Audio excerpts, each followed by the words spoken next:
Mattypalooza. So we have two presentations for you today. First of all, hi, my name is Scott Knightlick. I'm the brand manager for Masters Universe Classics. Sitting next to me are esteemed members of our design team. I'll let them introduce themselves. Bill Beneke, I design on DCU. I did design on DCU, and now I'm running the digital media network for Mattel. I'm Kerry Higuchi. I work on Masters Universe Classics. And Bill and Mike, don't shortchange yourselves. You guys do work on Masters too. Bill worked on the previous year, and Mike has been an integral part in a lot of design choices. So we're all part of the MOTU team here. First, we're going to have our reveals, some new figures, of literally the horsemen hand-carried on the plane with them. So you are seeing literally hot off of the horseman sculpting table. Following that, we're going to go right into a design presentation that Mike has put together about the toy making process. We know we charge you guys $20 for a Masters Universe Classics figure, and I think this presentation will really show you how much work goes into these. This is not exactly a quickly knock off the block process.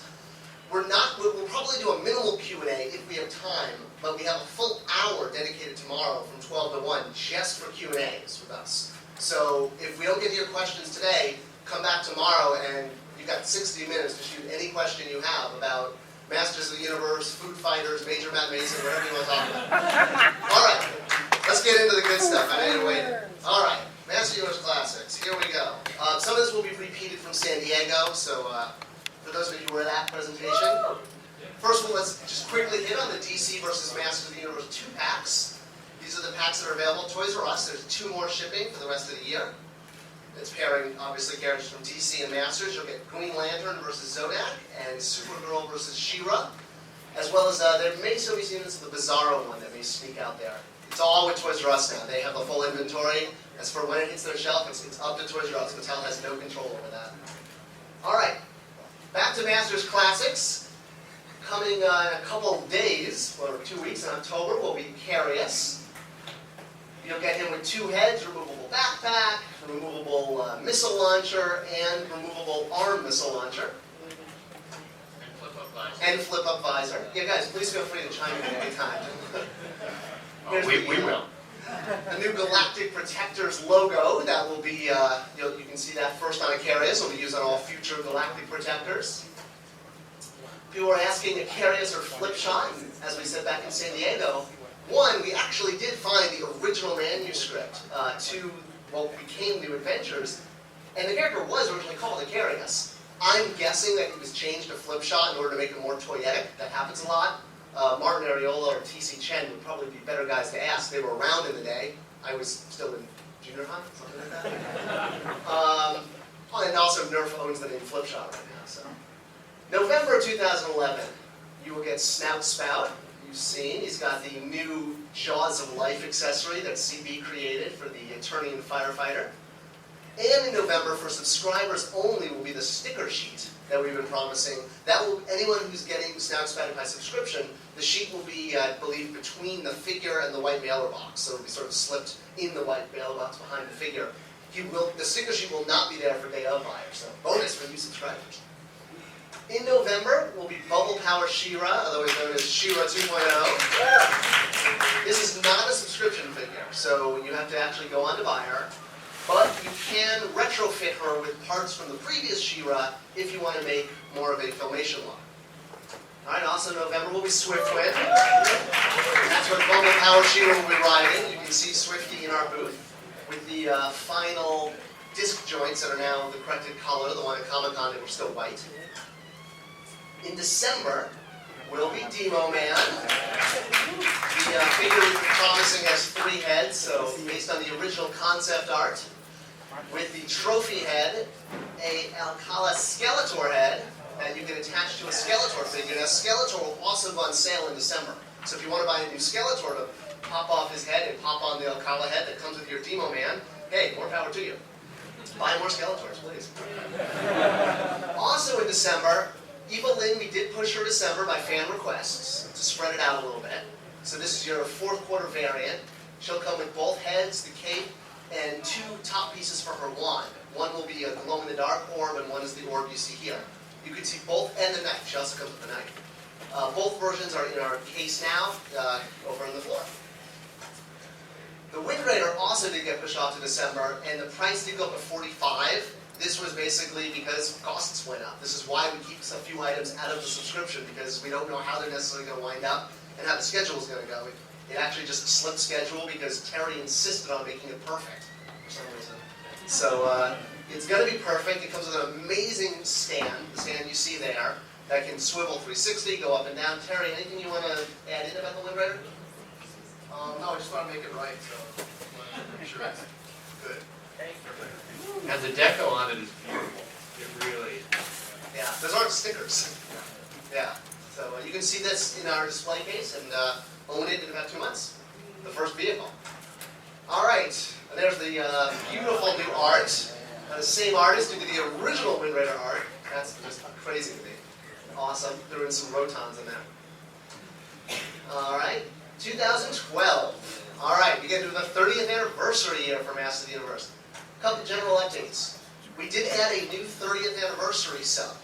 So yes, we might have now. We'll include all 6 figures, starting with Fearless Photon to Drago Man to the next few figures, and the fan winner at the end of the year. You can buy it right now on Matty Collector through October 3rd. And if you buy this sub, if you own any other sub, Voltron, MOTU, DCU, they will all ship together. And yes, all right. I think probably it's going to repeat what I just said. Can be purchased in addition or separate from Club Eternia. The figures will also be available day of, but prices will go up slightly, somewhere between $1 and $5. We're still working that out. We hope to keep it closer to the 1. Subscription prices are locked in, so if you buy a sub for either the 30th or for the main line, you are locked into the 2008 prices. We are looking into ways to combine day-of purchases with sub-purchases. So if you own either of the subs in any quota and you want to buy an extra Sorceress or an extra Fisto, we're working on ways so that subscribers, probably the way we'll do it is you may have a 24-hour window before it goes on sale, and then you can select anything you want that's going on sale that day to add to your sub order. So everything ships together. It's not final, but that's what we're creating. Stand by while we work that out. We're also looking at ways of not combining shipping for international customers. We've heard this too, so we're trying to find a way to basically work for everybody. So again, stand by while we finalize this. We also have heard you about looking for additional shipping options in general. We're working on that. And we are committed to improving the shipping and customer service issues, things like changing your address, your credit card. We are working on this. We've heard you very loud and clear. No one's ignoring you. It just takes a little time. So stay tuned for more details as we wrap that up. And remember, those subscriptions are on sale right now through October 3rd. Tell your friends. What? Is that? Oh, good. Okay. All right. 2012 Club Eternia rollout includes 12 monthly figures, 4 quarterly variants, i.e. Battle Armor He-Man, 4 oversized multi-packs, 1 at 30, 2 at 40, and 1 at 60, which we revealed at Comic-Con is the Star Sisters. There's 1 club exclusive figure, which we revealed as Shadow Weaver, 1 map. Club Eternia does not include the following: convention items, potential vehicles, potential weapon packs, other standalone items, and the 30th anniversary series, which is available as a separate sub. So if you want Photog and Drago Man, you can add them as a separate 30th sub, which is this: 6 all-new characters, 1 every other month starting in January. They are available as an add-on sub or day of, but day of prices will be higher, just like with the regular figs. But if you subscribe, you're locked into that 2008 price of $20. Fearless Photog will be the first figure, Drago Man the second, then you will get a Mattel figure, then the Jeff Johns figure, then the other Mattel figure, then the 30th anniversary winner. The sub is now on sale through the 3rd. All right, in January, you've seen the Sorceress. There she is. And we actually have the... absolutely, Sorceress, come on!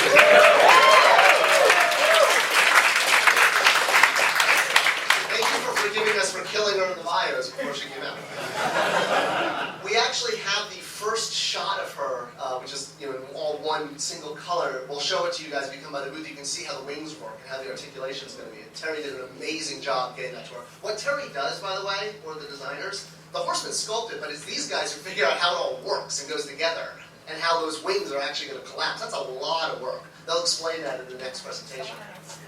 All right, and she does include Zor, which didn't make it to the show because it's sitting on my desk. I'll see if I can run back there tonight. So we'll get that in the case. In January is Fearless Photog. Again, props to Terry. He did an amazing job of creating this mechanism based on the horseman's skull so that the focal piece, the eye, actually comes in and out. And we have, again, the first shot that's unpainted. But Terry can demonstrate for you at the booth how that works. It's really neat. Also in January is the Star Sisters 3-pack with Glory Bird. It's a POP love in the house. I think these are the girliest figures to ever come out of the male action group. Ever. I mean, we use glitter. Like, we actually rated the girl with Terry. You were like, yeah, going. I can check that off my box now. I use glitter. We don't use glitter that much in male action. And there's Glory Bird. In February, you've got Fisto. So he will have two heads. The same head, but one will have a headband on. That's the same sculpted head. They'll have the large sword and the small sword. He's also actually lacking from the case right now. Terry believes he's sitting on his desk. So again, we're going to run over to our desk tonight and find him and bring him back. So don't fret that he's not in the case. Oh, there we go. There's my name. All right. In March, we've got Cobra Khan.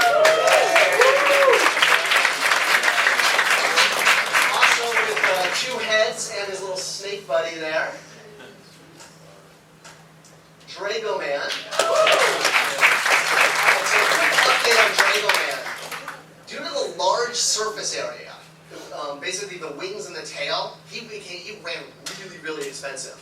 So we met with the horseman, we talked about it. He's only going to come with his flame-on sword right now. But we're going to look at ways that we can do the whip, the shield flame, and maybe even the non-flame sword with some kind of future figure. We're not sure what, but we want to try to do them. We just, basically the wings, there's huge amounts of plastic. And not only did the plastic cost money, but the deco cost money. So he wound up being extremely expensive.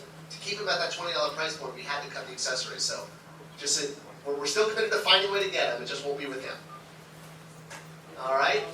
What was it? With Cowl. Cowl and Drago Man accessory. All right. There's the so you can see the world premiere of his back piece. His fist, he has a new closed fist hand, and he has that thunder punch snap-on effect thingy. How do you describe that? All right, the subscription figure is Shadow Weaver. You guys probably know we have the rights to the Filmation characters. She will come with her magic book and a stand, and we also have her too. We have a first unpainted shot, so you can see how the articulation works. She's got thin plastic in the back piece, so she does have a lot of movement. Terry, again, did an amazing job of translating the sculpt into a toy. Not an easy thing. All right, April, ready? Yeah. Cowl and Drago.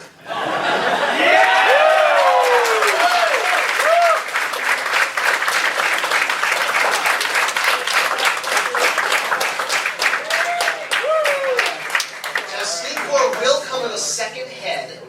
That's in the case. We just didn't have a photo because literally the horseman hand carried these and snapped these photos like last night. He will smell. We use patchouli. Terry, you want to jump in on the smell? Yeah, we found out what the smell was, so we try to get as close as possible to the original smell. So he's going to be smelling. And he does use the Beastman body. There was some debate about whether to explain, the original toy used the merman body, but the cross-seller used the Beastman body. So the horseman did go with the Beastman body. New gun, new backpack. He will have a removable face mask, two heads, which you'll see back in our booth, and the shield. I think that's it on Stinkor. You will smell. All right. Also in April, our next large-scale beast.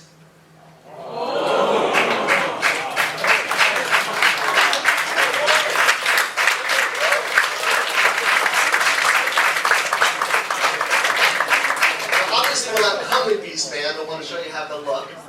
He's based on the Battle Cat body with new hind legs, new head, swift wings, new tail, and new saddle. Really impressive piece. The way you see the detailing on the beak is really amazing. All right? He'll be in the booth. You'll see. All right. Not in the club in April will be the Snake Mountain stands. So this is our next stand, not the Grayskull stand. So that little stalagmite or stalactite, which one's the mite? That's removable, just like the Grayskull, because you can kind of move it around, and you'll have the peg holes kind of, and they will connect together. Well, not snap, but you can take two and put them next to each other, and the way they're curved, they'll link, like the Grayskull stands kind of did that. All right, in May 2012. Cowell and Drago Man, etc.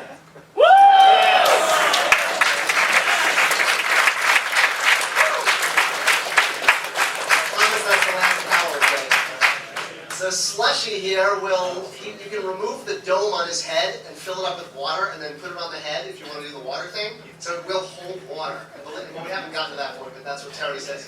At least that's the discussion. And we're working on it. We're trying to figure out how to do that because we don't want the water to get all nasty. So we want an option of maybe somehow taking it out if you don't want it put it in there.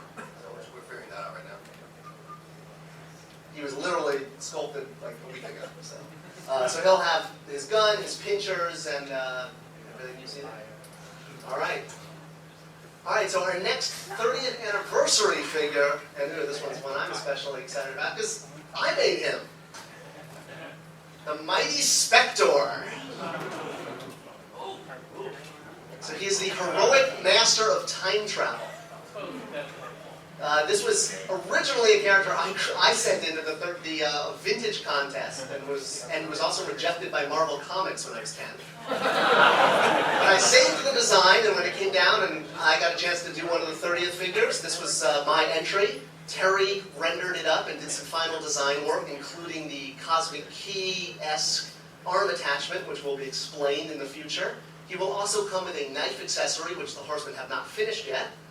And there he is in all his glory.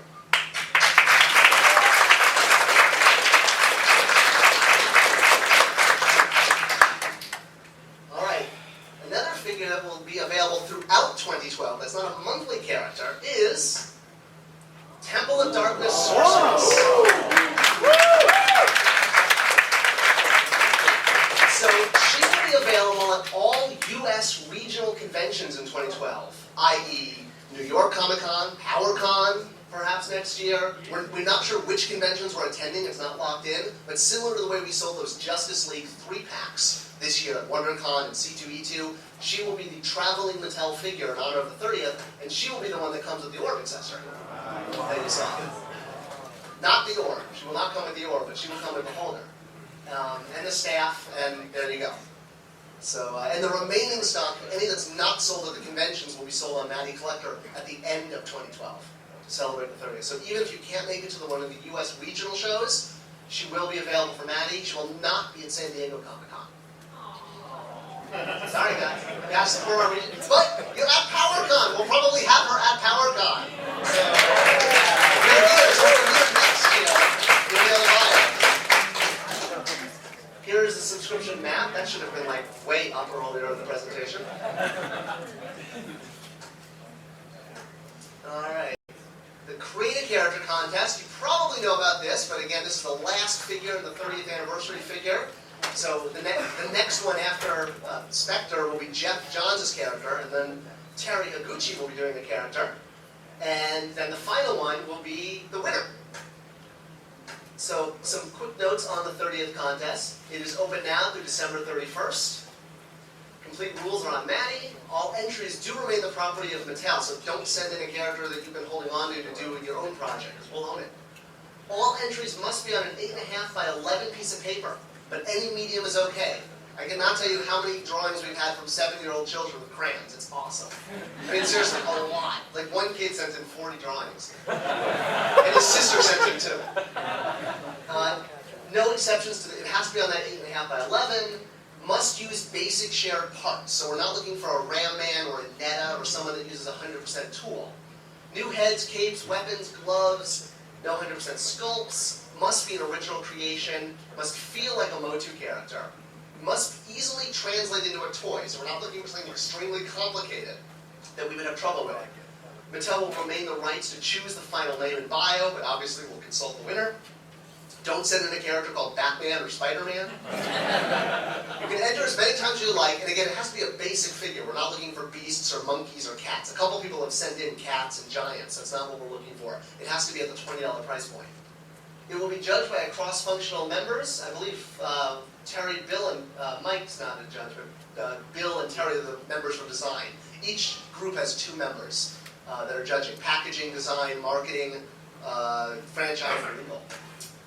The winner will be announced at San Diego Comic-Con in a few months, and the winning figure will be available in December 2012 as part of the 30th sub.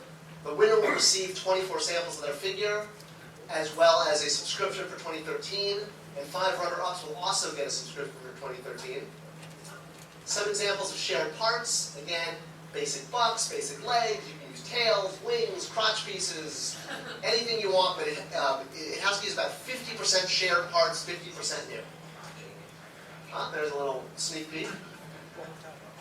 And there you go, that's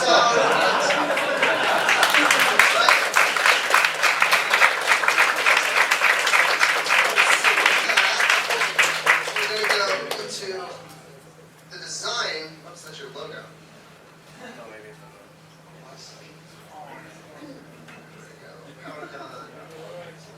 There we go. That's. Nope. Is that? Oh, that looks like my presentation. Hold on. We got to bring up Terry. There we go. That's all. Okay. You want me to drive? Do you want to drive? All right. I'm driving. All right. Mike, take it away. All right. So welcome to Methods of Mayhem. We've given this presentation a couple times before, but this is kind of the toy design process. This is what we do after we get the sculpts from the horsemen, and before and after, leading up to the toy that comes to you guys that you love. Yeah, it kind of fills out the picture, I think, of what goes on to bring these masters to you. Okay, so basically how we start is we'll pitch a toy concept. Marketing will define a strategy that goes around, so we'll work with our brand manager over there on that. And then we'll present it as a rough concept. We'll review that. About, a year, doesn't maybe a little bit more or less. We'll base that on whatever storylines that happen to come up. But the first step is just to get the concept, the sculpt, the deco that we're proposing reviewed. So there's an example of kind of a concept sheet. So there'll be a bio, there'll be a figure, a little bit about them. Then we'll turn that into control art. Basically just pick out the articulation, do some turn views, draw the accessories, and point out kind of everything that's going to go into the figure, the scale. Not really, at that stage, we're just calling out what we want to see. So. Okay, so I mean, as you all know, we work with the 4 horsemen. So. Yeah, that's the most amazing partners we could ask for. Yeah. More like family than partners. Exactly, yeah. So they'll take that sketch that you saw before, the V sheet, and they'll turn that into a sculpt for us. They'll send something back like that, which is what we'll call a tooling model. So that's just a grayscale model. We'll look at the articulation, we'll look at the scale, we'll look at all the sculpt detail, make sure that it's moldable, make sure that we get it all in the final product, and make changes thereof to make sure that all that detail really shows up in the end. That then gets translated into what we call a deco sheet. So that's where we apply color to it, finishes. Want to make sure that we pick the right finishes, the right metallics, colors, inject colors, deco, whatever process we're going to do in the deco on the figure to make sure it comes out right. So maybe Bill and Terry want to add a little bit to that. Well, the funny thing on this project, I had to redraw the old Faker label. And so I did some research on looking at the Faker label and trying to update it. And the funny thing is, at Mattel, there are some people who actually worked on the original line, and that guy happened to be two cubes away from me. I used to walking by, looking at it, he's like, "Hey, Faker." I'm like, "Yeah, I'm redoing the label." Like, I did that. So, he just threw it together, not thinking that he'd be doing it again. It was kind of cool to, like, see those kind of people working around me. Another thing I wanted to add is, we do a lot of things on the computer now. We did that sheet on the computer. Back in the day, the engineers have to do this stuff. And I have to give a shout out to the engineers because we work with them through this whole process, and they have to figure out the really tough stuff. I figure out how it looks like, but you have to figure out how to make it work. And back in the day, they have to do things on vellum, mechanical drawings, and some of those drawings are really beautiful. So it was kind of cool to see some of that. Yeah, similar to the package art that you might have seen, that was all done by airbrush. So a deco sheet like that back in the day would have been done by hand as well. Yeah, pen and ink, water-soluble markers. It's pretty cool too on Icarius that the engineer that we worked with, T.C. Chen, that was actually his first figure when he joined Mattel. As a new development engineer just out of school, and now coming back all these years later, it's like, oh wow, Icarius again. And it's actually his last figure because T.C. Chen has been the engineer since day one, and now David Strong is taking over. And Icarius was T.C.'s very first Masters character in '89, and now Icarius is his last figure in the Classics line. Yeah. So that's what. Yeah, so that's one of the cool things about MOTU is that you have these cool bits of history where it bookends like that. If you look at Icarius' bio, you'll see a little reference to that. I think we named him T.C. Icarius. Okay, so once we get the deco spec and we get the sculpt approved, we'll start to pick out materials. So what's going to work best for the figure, whether it be ABS or a PVC, which is a more flexible material. So we use that on capes and other things. We need to make sure we spec out the right material, that they're available, and that we can actually inject and paint over that material. And the right shore as well, which affects how well we can paint it. So that's why we try to go softer shore on capes so that they have flexibility, harder shore on weapons so that they don't. So here's kind of a breakdown of the basic materials that we've used. ABS is most commonly used. That's what all the figure bodies are basically made out of. HIPS is high impact polystyrene, so we'll sometimes use this for accessories or playset pieces. Polypro, again, is a flexible material, so things like staffs and swords that we wouldn't want to snap because they're thin, we use that with Polypro. And PVC, again, is for like capes or some of the joints, some of the elbow joints, knee joints are made out of PVC. Heads because you can pull a lot of detail out of the mold on them. So. Let me also throw in, I know a lot of people are sometimes concerned where accessories come out more bendy than people want, like Catra or Man-at-Arms. One of the reasons for that is that we're well aware of what plastic makes things harder or softer, but sometimes you have to bank tools together. You want to maybe just explain a little bit about why sometimes weapons come out more rubbery than we can? Yeah, I mean, occasionally when we're working on a tooling plan, we do have to share parts in order to be able to include an accessory with a figure. It's either that or it's cut entirely. We try to hit a happy medium, but if a staff is included with a skirt, is it more important for the staff to be really rigid, or do you want that skirt to be fairly flexible?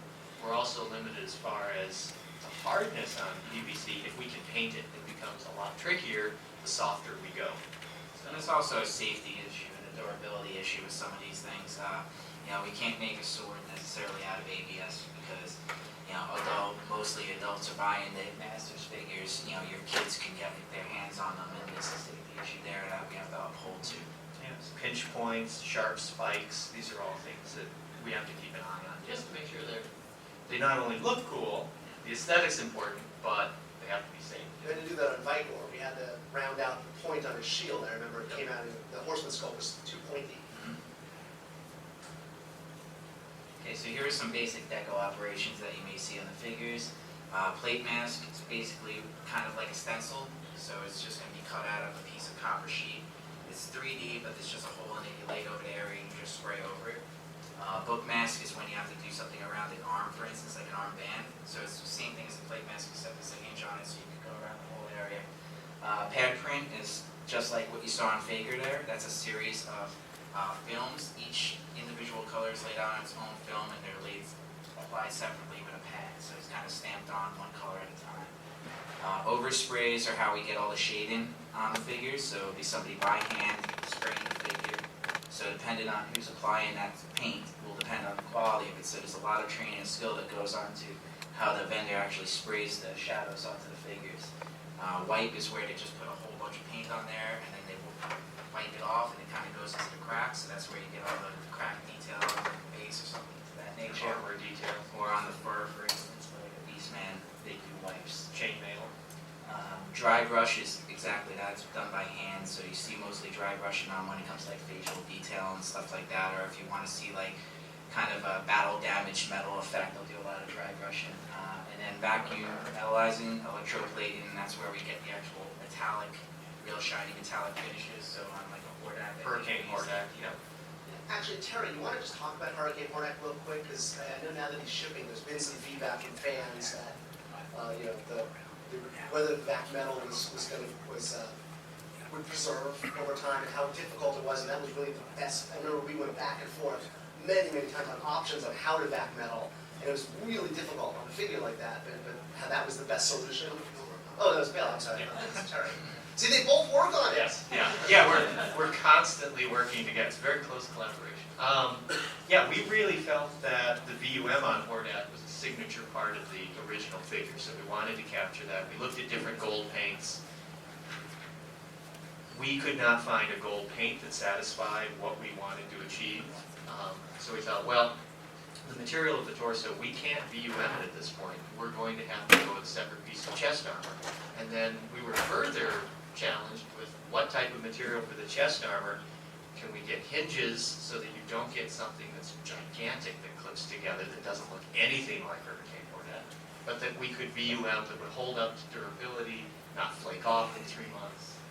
It was a lot of back and forth, but in the end we thought, Yeah. we set the goal and we achieved it. Yeah, so that's an important part where he's mentioning how it clips onto the figure. Flexible material with back metallizing on it, it's going to crack because it's like a thin metal film. So if you have any flexing in that, it's going to crack the metal off. So it's a real struggle trying to find the right material that can hold up over time.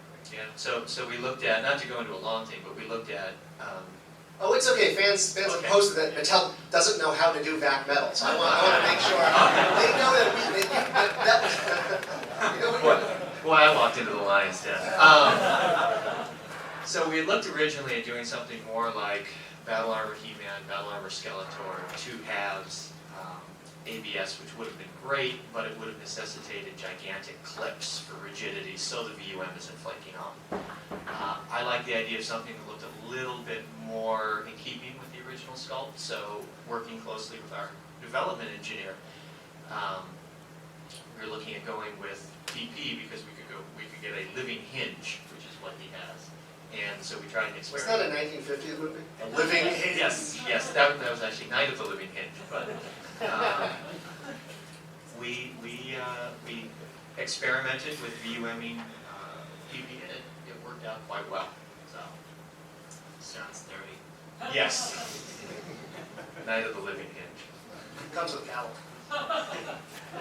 So there you can see a pad print. So if you look at the graphic on the left there, each one of those colors is applied separately. It's not applied as one graphic, so they actually have to rig it up, put it onto the pad tool, and they have to put it under there each separate time for each color. So even the shading between the 2 different grays was applied separately. So you can see how much detail and time it takes to kind of go into something. I think that has like what, 13 different probably hits to get that one graphic. So, and there's an example of the machine that would actually apply the pad print to the part. And these parts are each unique, so there are no rigs or automated process for this, so they actually do have to create custom jigs for each one of these parts and have to put it underneath the machine by hand and allow it to apply. So again, there's a lot of skill the vendor has to go through to learn how to apply these properly and have them align. Yeah, actually, I can't stress that enough. When I went to visit a factory, I was amazed at how much you're pretty much getting a handmade figure, because each step of the way, there's some person like having to put that part together or painting each color. So the figure could possibly go through hundreds of people pass through hundreds of people just to get to the final product. There's no like, I thought they was gonna put all the legs on a belt and it's gonna go through a machine and assemble. No, there's a guy putting each leg on, you know, so it's pretty crazy. It's Yeah. handmade. Each tiny white highlight dot on the iris, that's a person who's doing that Yep, hand as they come down the road. So when you're paying $20 for a figure, you're paying for a handmade piece of art. And it's pretty stunning when you realize, just like Terry mentioned, how many people are involved in this on the production side. It's a huge group all working together to create a unified figure. And when you see paint differences too, figure to figure, it's because again it's human error. You know, these aren't being done by machines. There's someone painting every single one of those. Sometimes they're not 100% on. I like to think of them as nice variations. Exactly. I don't like a good song. We just aim to make them perfect. Yeah, but Not no. trying. Yeah, I mean, Just explains them. all of those oversprays on Demo Man's skin, that's all someone going in by hand and then doing the next one. So there's some variance. But it gives something that a machine never could. So you think it might look more glamorous than that, but that's basically what it looks like when they're applying a plate mask. They'll put the mask over the part and they'll spray it in their little booth area and then they'll move on to the next one. So this is kind of the different injection processes or manufacturing processes that we might go through. So injection molding, again, that's the most common one. That's where we have a tool and we just heat up the resin and we inject it right into the tool. Rotocast is for mostly PVC parts. That's what all the urban vinyl type figures are done now. So put the material into a tool and actually rotate that tool, and then they'll pour out the excess. And that's why they have the big kind of circular plug on the bottom of most vinyl parts, because they have to plug it up at the end. And it's really good for large figures, large items. So blow molding again is another large item part. That's usually made for play sets or for role play items like swords and things of that nature. Backforming we kind of went over before. It's a multiple spray process. They actually have to, for polypro for instance, is even one more step because they have to spray a special primer on first, then they have to spray it again with a silver paint.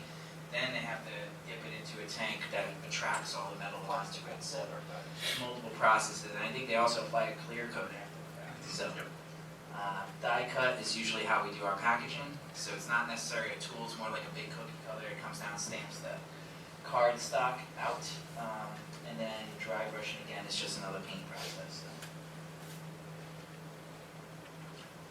Okay, so there's other things that may go into your toy itself as purchase parts. So all the screws, nuts, springs, washers, batteries, contact pins, if it's any kind of electronics or sound. Assembly labor, again, they are all hand assembled, every single part. Soft goods, if it's any kind of a cape or sewing or pattern making for that cape. Welding, which is when they put the joint in, they actually come in there and they plastic weld, peen the pin, and that would hold it into place. And then molding labor, there's somebody that actually by hand pulling the parts out of the tools. So there isn't even an automated process for that. There's no robotic arms coming in, opening up the tools and pulling out. Somebody is going over to this thing when it's opened up and yanking the stuff out of it. And then any electronics labor that goes into the, if we had any lights and sound in the product.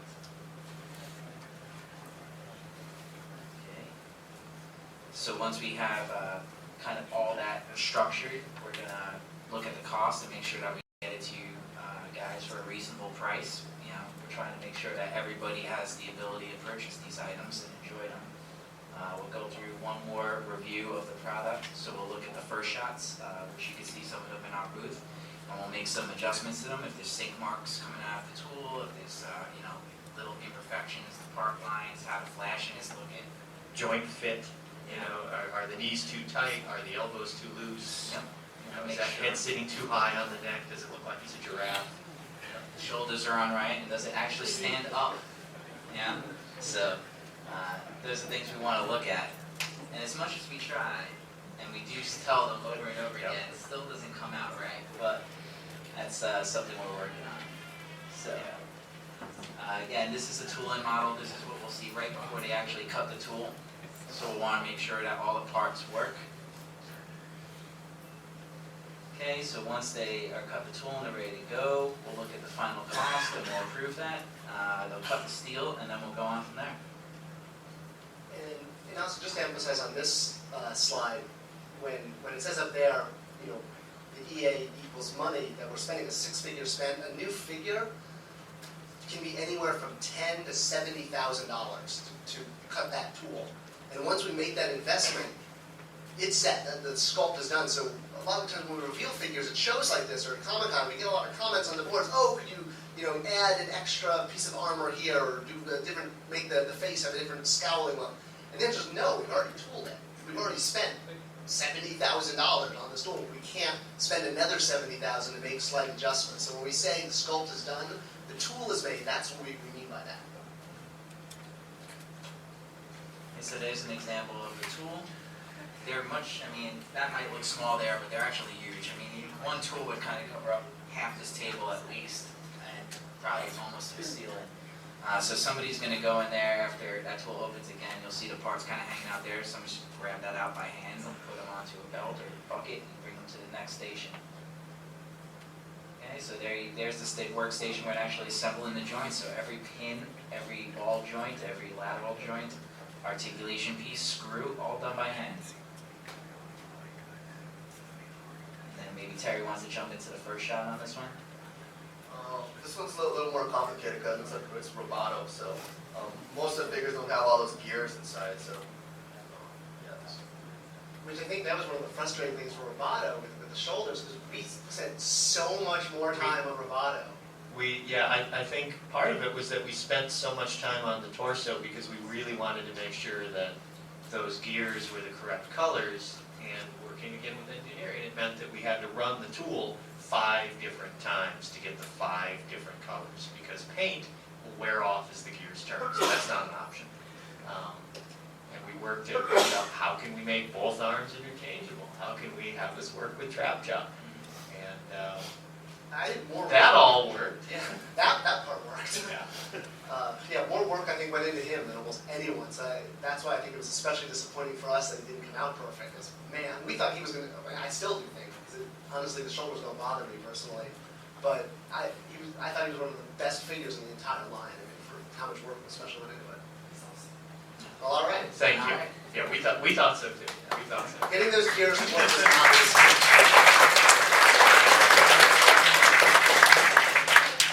So there's a material issue on that as well with the gears. Just like Bill said, we don't want to paint them because the paint would rub off. We also want to make sure they're in a material that they won't bind up and grind down over time as well.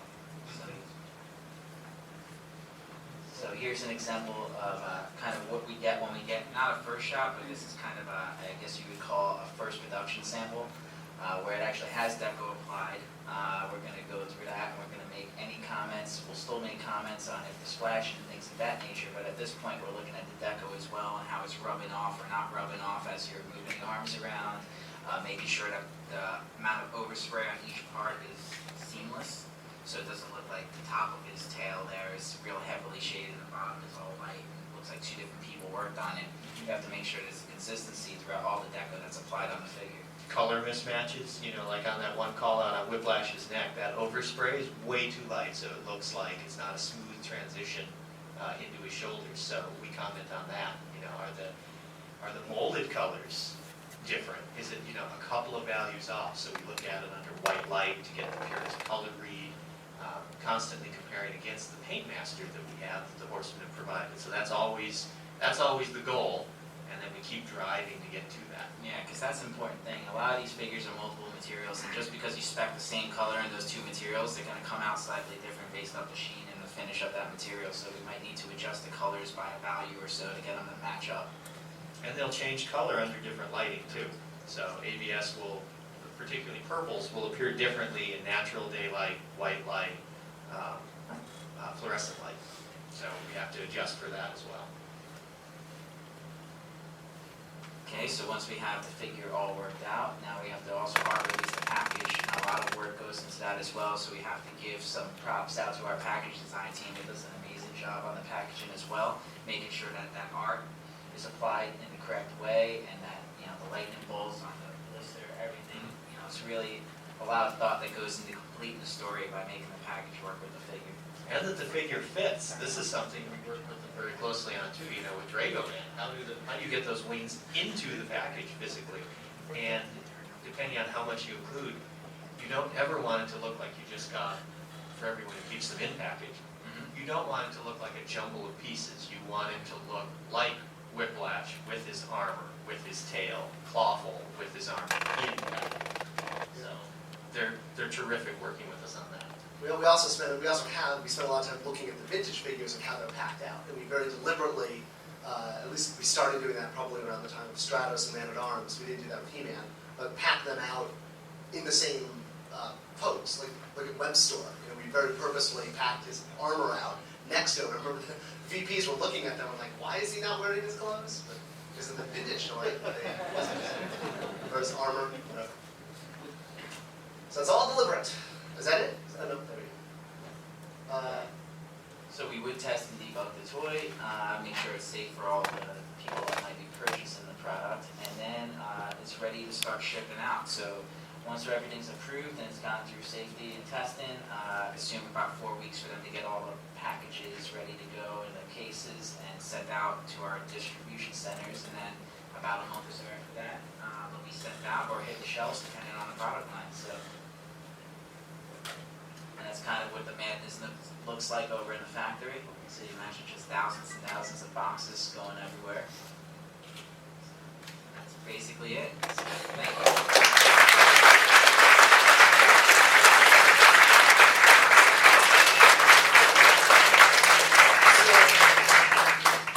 I'm seeing it's 10:47. Do we have a 5-minute turnaround, or how does it? Do we have 5 minutes for questions? Should we hold all the questions? Yeah, it's 10:45, so we'll have to stop. Okay, all right. Well, we have a full hour for a Q&A tomorrow at noon.